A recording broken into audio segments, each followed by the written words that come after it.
அமெரிக்க அதிபர் Donald Trump சமீபத்தில் Israel பிரதமர் பெஞ்சமின் நெதன்யாகுவுடன் நடைபெற்ற சந்திப்பில் காசா பகுதியை அமெரிக்கா கையகப்படுத்தி அங்கு மறுகட்டமைப்பு மற்றும் பொருளாதார வளர்ச்சியை மேற்கொள்ள திட்டமிட்டுள்ளதாக அறிவிக்கிறார்.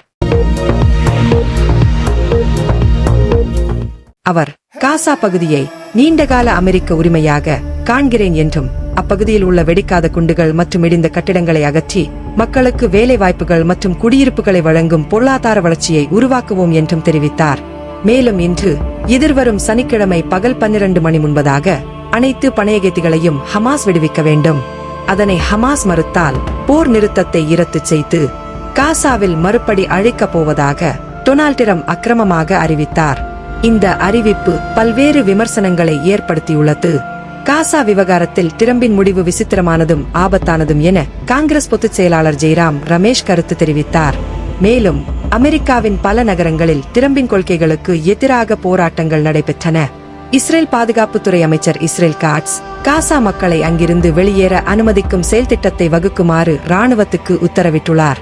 அவர் காசா மக்களுக்கு பிற நாடுகளுக்கு செல்லும் உரிமையும் விரும்பும் நாடுகளில் குடியேறுவதற்கான உரிமையும் வழங்கப்பட வேண்டும் என்றும் இதற்காக இஸ்லாமிய நாடுகள் மட்டுமின்றி பாலஸ்தீனர்களுக்கு அக்கறை கொண்ட ஐரோப்பிய நாடுகளும் காசா மக்களுக்கு புகலிடம் வழங்க வேண்டும் என்றும் வலியுறுத்தினார். டிரம்பின் இந்த அறிவிப்பு மற்றும் அதனை சுற்றியுள்ள நடவடிக்கைகள் காசா மக்களின் எதிர்காலம் மற்றும் மத்திய கிழக்கு பிராந்தியத்தின் நிலைமை குறித்து பல்வேறு கேள்விகள் மற்றும் விவாதங்களை எழுப்பியுள்ளது. தற்போது என்ன நடக்கிறது? ஆம், இஸ்ரேலிய பிரதமர் நத்தனியாகு எதிர்வரும் சனிக்கிழமைக்குள் பணைய கைதிகளை ஹமாஸ் விடுதலை செய்யாவிட்டால் போர் நிறுத்த முடிவு பெறும் என்று குறிப்பிட்டுள்ளார்.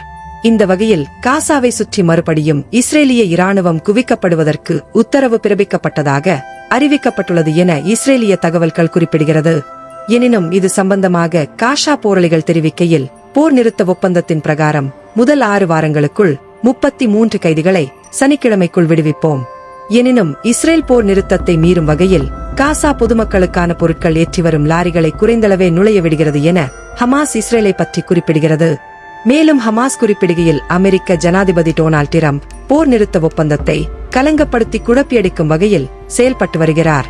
எதிர்வரும் சனிக்கிழமைக்குள் அனைத்து பணைய கைதிகளையும் விடுவிக்கப்பட வேண்டும் என்பதையும் கூறி காசா மக்களை தமது நிலப்பரப்பை விட்டு விரட்டியடிக்கும் காரியங்களை இஸ்ரேலிய பிரதமருடன் சேர்ந்து கூறி வருகிறார். இதனை தாங்கள் முற்றாக நிராகரிப்பதாக ஹமாஸ் குறிப்பிடுகிறது. காசா மக்கள் வெளியேறுவது சம்பந்தமாக டிரம்பின் கருத்தை தாம் முழுமையாக ஆதரிப்பதாக நெத்தனியாகு குறிப்பிடுகிறார்.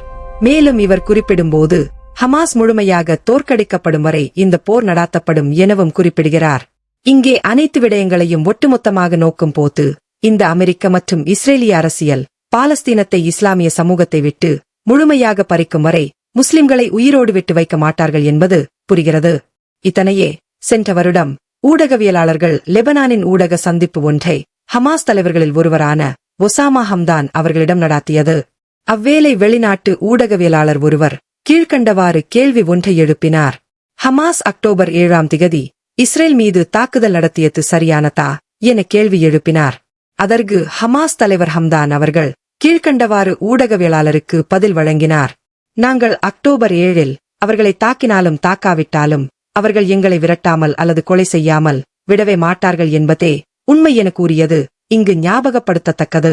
நபிகள் நாயகம் 1400 வருடங்களுக்கு முன்னமே அவர்கள் கூறி சென்ற விடயங்கள் எதுவுமே பொய்யாகாமல் நிகழ்ந்து கொண்டிருப்பதையே பார்த்து கொண்டிருக்கின்றோம். உலகின் இறுதி நாள் வரும் வரை இந்த மண்ணில் போர் நிகழ்ந்து கொண்டிருக்கும். எதிரிகளால் முஸ்லிம்களை முழுமையாக அழிக்கவே முடியாது. அக்காலத்தில் ஒரு சிறு தொகையான முஸ்லிம்களே எதிரிகளோடு சண்டையிடுவார்கள். ஆனால் இந்த எதிரிகளால் முஸ்லிம்களை முழுமையாக வெற்றி கொள்ளவே முடியாது என நபி பெருமானார் சொல்லி சென்றதை ஆதாரபூர்வமாக பதிவு செய்யப்பட்டுள்ளது. தற்போதைய சூழ்நிலையில் இந்த டொனால்ட் டிரம்ப் மற்றும் நெத்தனியாகுவினால் மறுபடியும் காசாவில் போர் ஆரம்பமாக போகிறது என்று தெளிவாகவே புரிகிறது. வல்ல இறைவன் எமக்கு போதுமானவன்.